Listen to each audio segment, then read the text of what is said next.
नाज़रीन कराम, आज दुनिया भर में ख़वातीन के आलमी दिन की मुनासिबत से औरतों के हुकूक पर लंबी चौड़ी तकारीर हो रही हैं। उसे खिराज तहसीन पेश किया जा रहा है और उन औरतों की खिदमात का एतराफ़ किया जा रहा है। उस औरत का ये मकाम और ये मर्तबा नाज़रीन कराम उस रहमतुल लिल आलमीन सल्लल्लाहु अलैहि वसल्लम का मरहून मिन्नत है, जो आज से 1450 बरस कबल आपने इस दुनिया में उसे दिलवाया।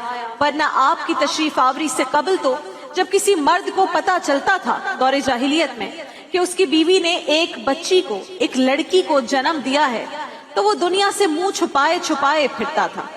बेटी की विलादत पर उसकी जो हालत होती थी उस पर कुरान मजीद की गवाही मौजूद है। सूरह नहल की आयत है 58 से 59 और उसका तर्जुमा कुछ यूं है कि और जब उनमें से किसी को लड़की की पैदाइश की खबर सुनाई जाती है तो उसका चेहरा स्याह हो जाता है और वो गुस्से से भर जाता है, वो लोगों से छुपा फिरता है उस बुरी खबर की वजह से जो उसे सुनाई गई है।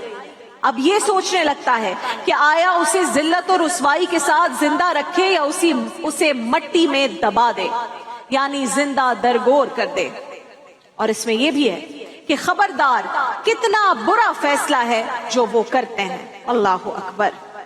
नाज़रीन किराम, बच्चियों को जन्म देने वाली माएं उन्हें अपने शौहरों से इस तरह छुपाती थी कि जैसे उन्होंने किसी इंसान को नहीं बल्कि किसी खुदा ना ख्वास्ता सांप को जन्म दिया हो, और उसे ठिकाने लगाने की तदबीरें सोचने लगती थी।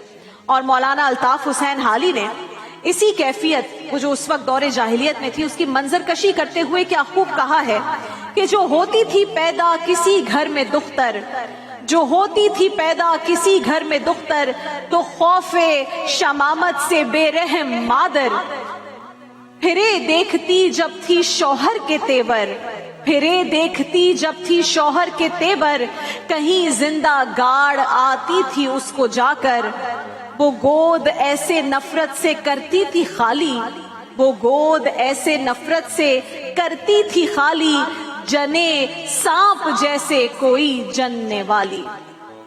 नाज़रीन करम, अरब के रेगिजारों में दबी हुई मासूम बच्चियों की सिसकियों और बहते हुए आंसू किसको पुकार रहे थे? बेवाओं की चीखें और फरियादें किसकी मुंतजिर थी? सिसकते हुए यतीम और तड़पते हुए गुलाम किसकी राह तक रहे थे? वो सब रहमतुल लिल आलमीन की आमद के मुंतजिर थे। आपके आते ही तड़पती सिसकती इंसानियत को करार मिल गया और तबका निस्वा को उसका असल मकाम मिल गया। अल्लाहु अकबर।